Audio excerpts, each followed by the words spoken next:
நல்ல மனதுடன் இருங்கள், நல்லதே நடக்கும். நல்ல மனிதன் தனது நல்ல இதயத்திலிருந்து நல்லதே எடுத்து காட்டுகிறான் என்பது பைபிளின் வார்த்தைகளில் ஒன்று. கூடவே நீங்கள் ஆசீர்வாதங்களை சுதந்திரிக்க அழைக்கப்பட்டவர்கள் என்பதனால் மற்றவர்களையும் ஆசீர்வதியுங்கள் எனவும் புனித பரிசுத்த வேதாகமம் கூறுகிறது. அதாவது நல்ல மனதோடு மற்றவர்கள் நன்றாக இருக்க வேண்டும் என மனதார நினைத்தால் நம் வாழ்க்கையில் அனைத்துமே நன்றாக நடக்கும். பல தொழில் செய்தும் விருத்தி அடைய முடியாத நிலையில் அனைத்திலும் நஷ்டமடைந்த மனிதன் அவர். ஒரு ஞானியிடம் அவன் பிரச்சனைகளுக்கு தீர்வு கட்டி சென்றான். அந்த ஞானியோ மக்கள் அதிகம் பயன்படுத்தும் வஸ்து எதுவென்று யோசித்து அந்த வியாபாரத்தை மேற்கொள் என்றார். சுருக்கமாக ஆழ்ந்த யோசனைக்கு பின் காய்கறி வியாபாரம் செய்யலாம் என தீர்மானித்து தன் தொழிலை தொடங்கினான் அந்த மனிதன். ஞானியின் ஆலோசனை வேலை செய்ய ஆரம்பித்தது.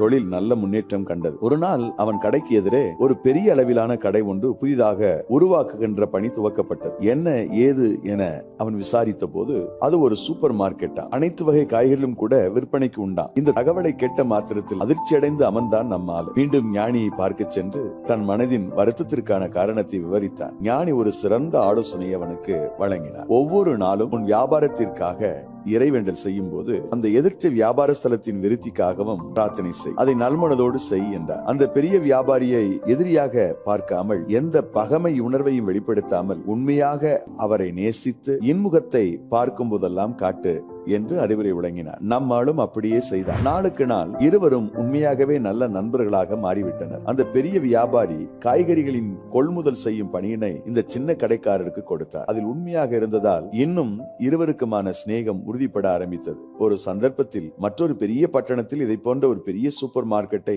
புதிதாக ஆரம்பிக்க வேண்டியிருந்ததால் இந்த சின்ன கடைக்காரரை அழைத்து இந்த புதிதாக ஆரம்பிக்கப்பட்ட சூப்பர் மார்க்கெட்டை முழுமையாக ஒப்படைத்துவிட்டு ஒரு சிறிய கமிஷன் தொகை மாத்திரம் மாதந்தோறும் தனக்கு கொடுத்தால் போதும் என நிபந்தனையோடு புதிய வியாபார ஸ்தலத்துக்கு சென்று விட்டார் அந்த பெரிய வியாபாரி. பின்ன என்ன, நம்மாலும் மிகப்பெரிய வியாபாரியாக மாறினார். அன்பர்களே, நல்ல மனதோடு மற்றவர்களை ஆசீர்வதிப்போம். அருள்நாதர் இயேசு கிறிஸ்துவின் மலைப்பிரசங்கத்தில் பயக்கிறவர்களுக்கும் நன்மை செய்யுங்கள், சத்துருக்களுக்கு சிநேகியுங்கள், துன்பப்படுத்தவர்களுக்கு பிரார்த்தனை செய்யுங்கள் என சொல்கிறார். குறிப்பாக எல்லா பாதகமான சூழ்நிலைக்கு நடுவிலும் நன்மை செய்யுங்கள், நல்லதே நடக்கும். இயேசு அதை இந்த பூமியில் வாழ்ந்தபோது செய்தார். நாமும் அப்படி செய்ய வேண்டும் என்று அவர் எதிர்பார்க்கிறார். இயேசு கிறிஸ்துவின் பேரருள் நமக்கு கிடைக்க பிரார்த்தனை செய்வோம். God bless you.